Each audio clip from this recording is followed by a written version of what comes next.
Tottenham are the biggest bottle jobs of all time. It's the history of the Tottenham. Somehow, these bozos manage to bottle almost every single thing they do. Since the dawn of time, they've been bottling things. And today, I'm going to be covering every single time that Tottenham have bottled it. Starting with their most recent game, Brighton 3, Tottenham 2, 2024. After beating the most embarrassing team in the Premier League 3-0, Tottenham came into this game with confidence. And they started well, with goals from Brennan Johnson and James Maddison to make it 2-0. It looked like they'd be getting another impressive away win. But then, in true Tottenham fashion, they absolutely bottled it. First, Udogie pulled off potentially the worst clearance of all time, giving it straight to Minter. And then Ruta somehow managed to find space in the box to equalise, leaving Van de Ven sliding on the floor. Before that, bozo Udogie got spun again by Ruta, who crossed it into Danny Welbeck to score the winner. Don't you just absolutely love to see it? Tottenham 1, Chelsea 4, 2023. 10 games into the season last year, Tottenham had 8 wins, 2 draws and were unbeaten. I even saw people comparing them to the Invincibles. But that was all about to change when the worst Chelsea team of all time came to the Tottenham Hotspur Stadium. Early on, Tottenham went 1-0 up, and their hype was at an all-time high. But clearly the hype was getting to them, because these bozos completely lost their heads. First, Udogie tried to break Sterling's leg with this challenge, which was somehow only a yellow card. Before Romero somehow got away with this kick on Colwill. He wouldn't get away with this horror tackle on Fernandes, however, as he was sent off and gave away a penalty for Cole Palmer to equalise. But never before have I seen so many goals disallowed in one game. It was crazy. First, this offside goal by Son. Then Sterling had this goal disallowed for a handball, before Caicedo's first goal for Chelsea was ruled out as well. And for good measure, Nicholas Jackson scored an offside goal before half-time. In the second half, Sterling somehow messed up this pass, but ended up causing Udogie to get a second yellow card. Why this bozo decided to slide in whilst on a yellow, I will never know, but it meant that Tottenham were now down to 9 men. Now usually when a team is at a disadvantage, they try to defend what they have, but Tottenham decided they would put all 8 players on the halfway line, and it went about as well as you'd expect. Nicholas Jackson finally scored to make it 2-1 to Chelsea. Eric Dyer then scored a 5th disallowed goal for good measure, before Jackson went on to get his 2nd and 3rd goals of the game to complete his hat-trick. After being in control, Tottenham completely bottled their unbeaten start, but this was only the beginning. Wolves 2, Tottenham 1, 2023. Tottenham's next game was away at Wolves, and again they went 1-0 up early on, hoping that game against Chelsea was just a blip. But Tottenham would go on to get absolutely dominated by a Wolves side, who had the finishing capabilities of Darwin Núñez after 12 magic mushrooms. They missed chance after chance after chance, until finally Paredes smacked home an equaliser in the 91st minute to salvage a point. But that wasn't the end of it, as Paredes came forward again before playing it through to Mario Lemina to score a 98th minute winner, meaning Tottenham had bottled back-to-back games, taking them from 1st to 4th in the space of a week. But that wasn't it. In their next game, Tottenham took an early lead against Aston Villa, and surely now they were going to get back to winning ways. But then before half-time, Pau Torres equalised with a header, before Ollie Watkins went through to make it 2-1 to Villa, making Tottenham the first team in Premier League history to lose 3 games in a row after going 1-0 up. But if bottling 3 games in a row wasn't enough, they weren't done there. They then went 1-0 up at the Etihad before drawing the game, making it 4 games in a row, going 1-0 up and failing to win. But if you thought even that was bad, Tottenham weren't done yet. Tottenham 1, West Ham 2, 2023. At this point, do I even have to tell you what happened? Tottenham went 1-0 up, and were they finally going to get back to winning ways and not bottle it? Of flipping course not! Bowen scored one of the most scuffed goals of all time. Richarlison missed a sitter before this absolute monstrosity of attempted football happened. What possessed this nefarious imbecile to pass the ball like this? And of course West Ham scored to make it 2-1, meaning Tottenham dropped points in 5 consecutive games after going 1-0 up. I didn't even know it was possible to bottle it that much. But if you thought that was bad, let's go back to the 2022-23 season, when I don't think a team's ever bottled as much as Tottenham did that year.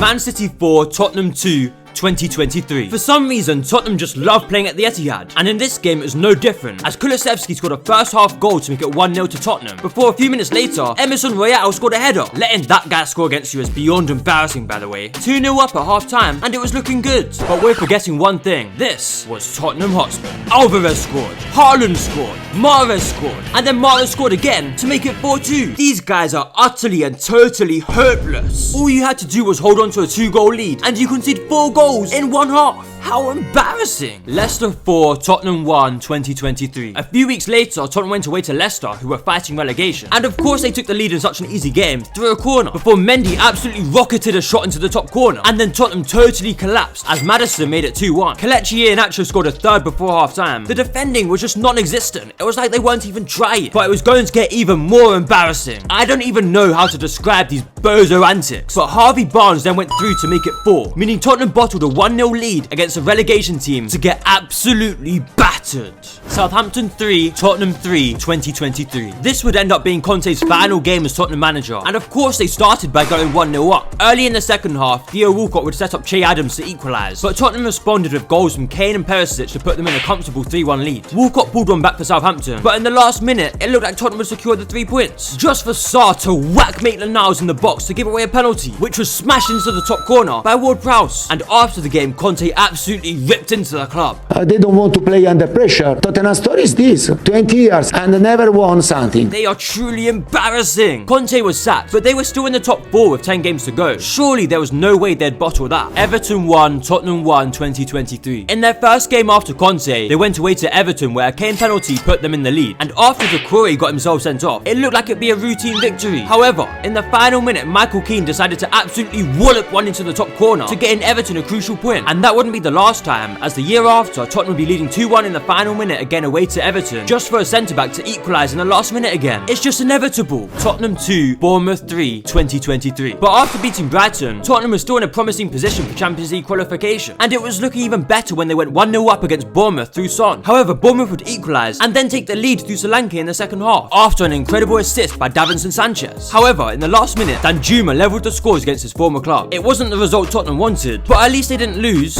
Oh wait, of course they did. Liverpool 4, Tottenham 3, 2023. Tottenham then went on to lose 6-1 to Newcastle before drawing at home to Manchester United. So by the time they went to Anfield, their top 4 hopes were starting to fade. And it didn't help that they went 1-0 down inside 3 minutes, and 2-0 down inside 5 minutes. And then that bozo Romero took down Gakpo in the box to give away a penalty, meaning for the second week in a row, Tottenham were 3-0 down inside 15 minutes. But this time, they weren't going to give up. They were here to show us what they were really all about. So Perisic spun Virgil van Dijk to set up Kane, 3-1, before Son went through to pull back a second, 3-2. They kept playing well, they created chances and chances and chances. And then, in the 93rd minute, they had a free kick, which Son played in for Richarlison to score his first goal for the club against his biggest enemies. Everyone went absolutely wild. The shirt came off. It finally wasn't Tottenham bottling it, and they even did the pigeon celebration to rub it in, just for Lucas Moura to pass it straight to Jota 10 seconds later to lose them the game. Tottenham thought that finally they weren't the team to be bottling, just for them to bottle it more than anyone has ever bottled it before. It really was poetic. In their final home game of the season, they would go 1-0 up against Brentford, just to concede 3 goals, lose 3-1, and finish the season in 8th, after being inside the top 4 just a month earlier. But at least they had the cup competitions. They went away to Sheffield United in the FA Cup, the team who would go on to be one of the worst in Premier League history the following season. So it was an easy route to the quarter-final, just for Illiman and Jai to dribble through their entire defence and knock them out the cup. And that wasn't the first time they get knocked out of the FA Cup by a championship team. Literally the year before, they did the exact same by losing 1-0 away at Middlesbrough in extra time. They actually have no hope. Dynamo Zagreb 3, Tottenham 2, 2021. In 2019, Tottenham decided that the best way to finally win a trophy was to hire the manager that always wins trophies no matter what. Porto, Chelsea, Inter, Real Madrid, Chelsea again, even Manchester United. This couldn't fail, and it was looking good in the Europa League as they went into a 2-0 first leg lead against Dinamo Zagreb in the round of 16. Before the game, Dinamo Zagreb's manager was literally sent to prison, meaning it was pretty much certain that Tottenham would make the quarterfinals. In the second half, Dinamo Zagreb went 1-0 up with an absolute banger, but obviously it would just be a consolation. But then, in the 83rd minute, Orsic scored a second to send the game to extra time, and then he ran through 3 players and smacked it into the bottom corner to secure his hat-trick and complete the comeback to knock Tottenham out of the Europa League. It was so unexpected that Joe Hart on his Instagram after the match even thought that Tottenham had won the game, but it was fine because they still had the Carabao Cup final to play. And if there's one thing about Mourinho, he knows how to win trophies. So the one thing you don't do when you're in a cup final is sack Jose Mourinho 5 days before the game. So what did Tottenham do? Sack Jose Mourinho 5 days before the cup final. They put Ryan Mason head-to-head against Pep Guardiola, and of course they lost. I've never seen such a stupid decision in my life. Tottenham 1, Aston Villa 2, 2021. Back in the Premier League, Tottenham had to just beat Aston Villa at home to qualify again for the Europa League, and they started the game on fire with a banger from Steven Bergwijn. But these bozos couldn't hold on to a lead if it was against the Somali Women's Paralympics team, as Reguilon decided to slice a ball into his own flipping goal. I don't think I could come up with any words to make this goal even funnier than it already is. It's just ridiculous. And then he passed it straight to Villa for Watkins to go through and make it 2-1, meaning Tottenham finished the season in 7th and qualified for the Conference League.